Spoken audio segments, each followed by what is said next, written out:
Hello दोस्तों, कैसे हैं आप लोग। फ्रेंड्स, अगर आपके गुड़हल में अभी भी फूल नहीं आ रहे हैं, हाइब्रिड हो या फिर देसी देसी की अगर बात करूं तो वो तो अभी जा चुके हैं, सारे डोरमेंसी में यानी सुप्तावस्था में जा चुके हैं।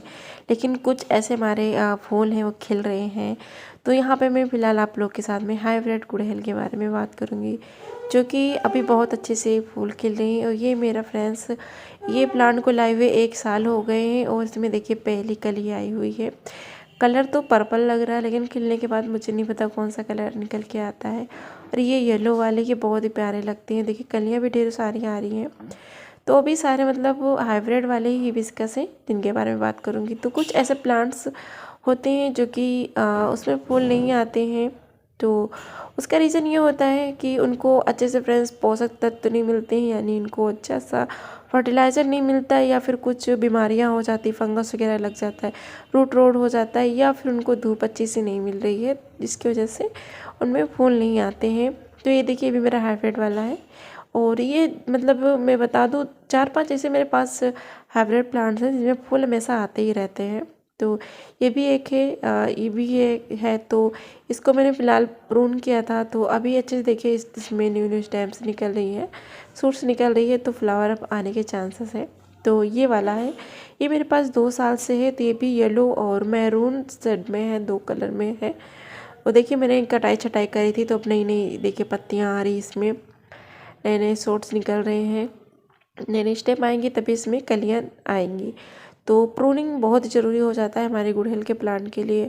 अभी भी करना चाहते तो अभी भी कर दीजिए। अगर फूल बिल्कुल भी नहीं आ रहे ना, तो आप उसकी कटिंग यानी कि प्रूनिंग कर दीजिए।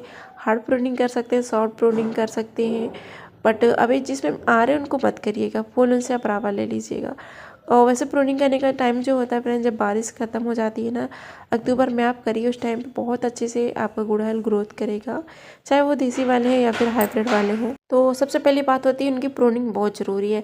नेक्स्ट आती मिट्टी की बात। मिट्टी तो मेन पार्ट होता है हमारी पौधे का। मिट्टी बिना तो आप कोई पौधा लगा नहीं सकते हैं। पानी में आप कितने दिन रखोगे, लेकिन जब पौधे बढ़ने लगते हैं ना, तो उनको मिट्टी की ज़रूरत होती है, एक सॉयल, एक गमले की हमें ज़रूरत होती है। तो उसके लिए प्रॉपर मिट्टी हमें तैयार करनी होती है। मिट्टी में बता दो फ्रेंड्स आपको किस तरीके की मिट्टी गुड़हल के लिए बनानी है। वैसे आप तो नॉर्मल मिट्टी में भी लगा दोगे, आसानी से चल जाएगा। लेकिन अगर हम गमले में लगाते हैं तो वेल ड्रेन मिट्टी, यानी कि जो पानी अच्छे से छन जाए वो वाली मिट्टी में बनानी है।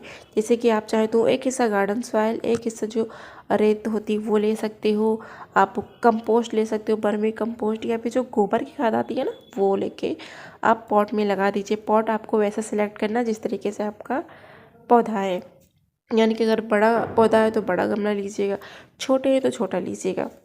क्योंकि आप लोगों ने अगर अक्सर देखा होगा, जो छोटे पौधे होते हैं उनके लिए बड़ा गमला अच्छा नहीं होता है। वो उसमें सरवाइव नहीं कर पाते, वो उसी में खड़े रहेंगे, ना तो खिलेंगे ना तो वो बढ़ेंगे। तो आप जैसा आपका पौधा, उस तरीके से आपको गमला लेना है। और देखिए ये वाला पौधा बता दो, मेरे पास 2 साल से है और मुझे पता भी नहीं था कि फूल खिलेंगे या नहीं खिलेंगे। लेकिन पहली बार इसमें कलियाँ आ रही, तो ये मतलब जब से मैं ला के लगा दी, ऐसे लगा हुआ है। फर्टिलाइज़र वगैरह मैं देती रहती हूँ। तो और यहाँ पे फ्रेंड जो थर्ड पार्ट होता है वो होता है गुड़ाई की। जब इनकी गुड़ाई अच्छे से हम करेंगे ना, तो अच्छे से एयर सर्कुलेशन जो होता बनेगा हमारे जड़ों में, और जड़ें भी हेल्दी रहेंगी। तो जो पौधे का नींव होता है वो जड़ी होता है। तो अगर जड़ अच्छी नहीं रहेंगे तो पौधे भी अच्छे नहीं रहेंगे। तो ये भी काम ज़रूरी होता है कि हम पौधों को अच्छे से उनकी गुड़ाई करें मिट्टी की। इससे मिट्टी ऊपर नीचे हो जाती है और मिट्टी भी हेल्दी रहेगी, फंगस वगैरह जो चांस होते हैं ख़त्म हो जाते हैं।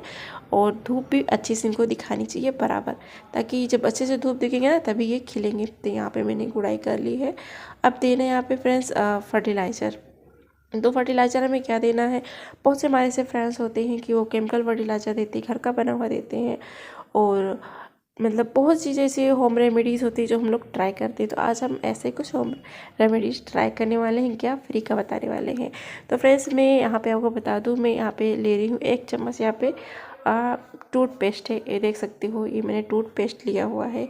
और बहुत थिकी होता है, आप लोग को पता है ना टूथपेस्ट किस तरीके से होता है। तो आप कोई भी ले लीजिए, कोलगेट का हो गया, और भी आते हैं क्या बोलते हैं, मैक्स फ्रेश हो गया, जो आप यूज़ करते हैं ना, ले लीजिए, बहुत अच्छा होता है पौधे के लिए। इसमें फ्रेंड्स कैल्शियम की मात्रा ज़्यादा होती है और नाइट्रोजन की भी मात्रा ज़्यादा होती है, जिससे पौधों में जाके ना बहुत अच्छा असर करने वाले हैं। प्लांट में अगर ग्रोथ नहीं हो रही है, फ्लावरिंग नहीं हो रही है, या आपका प्लांट सूख रहा है, वो क्या कहते हैं, किसी बीमारी से जूझ रहा है, तो उनके लिए बेस्ट होता है। तो आप यहाँ पे 1 चम्मच, 1 लीटर पानी में 1 चम्मच आप टूथपेस्ट ले लीजिए। फिर उसके बाद में आपको क्या करना है, इसको लगभग एक 1 या 2 घंटे के लिए रख दीजिए, ताकि अच्छे से इसमें मेल्ट हो जाए। या फिर आप एक दिन भर के लिए सुबह आप इस तरीके से घोल के रखिए, उसके बाद आप शाम में दीजिएगा, बहुत ही अच्छा असर करने वाला है। क्योंकि इसको कंपोस्ट डिकम्पोस्ट होने से कुछ मतलब नहीं है, बस आपको घोल के आपको बना के पौधे में डाल देना है। तो क्या होता है, बहुत ही कि नीचे जम जाता है, डालने के बाद भी, हिलाने के बाद भी। फिर भी यहाँ पे मैं कम से कम 4 या 5 घंटे मेरा ये फर्टिलाइज़र रखा हुआ था। अब इसको मैं पौधे में दूंगी, तो थोड़ा थोड़ा करके देना है, ज़्यादा नहीं देना है। और ये सब चीज़ें अगर हम पानी में मिला के देते फ्रेंड, तो बहुत ही जल्दी असर करता है। तो देखिए इस तरीके से देना है। तो 1 लीटर पानी है, तो पूरे एक ही पौधे में नहीं देना मुझे, सारे करीब यहाँ पे 6 या 7 मेरे पास गुड़हल के, हाइब्रिड गुड़हल के पौधे हैं। तो इस तरीके से करके देना है। तो यहाँ पे मैं देख लीजिए थोड़ा थोड़ा करके सारे में दे रही हूँ। ये मेरा हाइब्रिड, ये भी हाइब्रिड है, तो थोड़ा थोड़ा मैंने पहले से पानी कुछ पौधों में डाल दिया था, जिसकी वजह से मिट्टी गीली हुई पड़ी है, कुछ में नहीं डाला था, तो वो भी थोड़ा सा गीला कर देगा। तो शाम में आपको देना ये फर्टिलाइज़र फ्रेंड्स। और क्या कहते हैं, ऐसा में ऐसा होता है कि इनके जो पोषक तत्व होते हैं वो धीरे धीरे रिश्ते हुए हमारे जड़ों में जाते हैं और पौधों को उनको पोषण देते हैं। क्योंकि अगर हम धूप में या सुबह में डालते हैं ना, तो पानी वो सूख जाएगा, वो असर नहीं कर पाएगा। तो जो भी आप लिक्विड फर्टिलाइज़र देते हैं, तो इवनिंग में ही दीजिएगा, बहुत ही अच्छे से असर करना है। गुड़ाई मेन होती है फ्रेंड्स, गुड़ाई करके तभी आप पौधों को इस तरीके के फर्टिलाइज़र दें। और देखिए नीचे जमा हुआ है, तो इनको थोड़ा सा मैं हिला के दे दूँगी, ताकि ये अच्छे से हमारे पौधों में जाके मेल्ट हो सके। और हम उनको जो पोषक तत्व, न्यूट्रिएंट्स वगैरह, कैल्शियम की मात्रा फ्रेंड ज़्यादा पाई जाती है। आप लोग को पता है हमारे दांतों को कैल्शियम की ज़्यादा नीड होती है, तो हमारे पौधों की भी नीड होती है। क्योंकि जो तने होते हैं, पत्ते होते हैं, इनको कैल्शियम, यानी जैसे हमारे की हड्डियाँ होती से पौधों की ये तने, उनकी हड्डियाँ होती हैं, उनको कैल्शियम की नीड होती है। तो ये चीज़ें आप ज़रूर एक बार ट्राई करिएगा। और फ्रेंड्स सबसे ज़रूरी बात मैं यहाँ पे बता दूँ कि आप अपने पौधों को धूप ज़रूर दिखाएं, क्योंकि विंटर का सीज़न है। बहुत लोगों के यहाँ पे धूप नहीं आती होगी, तो गुड़हल के जो पौधे होते हैं सन लविंग प्लांट होते हैं, ज़्यादा नहीं तो आप इनको 4 या 5 घंटे, 2-3 घंटे भी दिखा देंगे ना, तो फूल नहीं आते तो आने लगेंगे। कलियाँ अगर नहीं आ रही तो फिर थोड़ा सा आप उसको प्रून कर दीजिए, फूल आने लगेंगे। क्योंकि आपको पता ही, जो न्यू न्यू स्टेम आएंगे उसी में ही कलियाँ आना शुरू होंगी। तो ये थी आज की हमारी वीडियो फ्रेंड्स। अगर वीडियो आप लोग को ज़रा से भी हेल्पफुल लगी हो, तो वीडियो को लाइक करें, शेयर करें, और चैनल पे न्यू है तो चैनल को भी मेरे सब्सक्राइब करें। मिलते हैं friends new video, new plan, new information के साथ।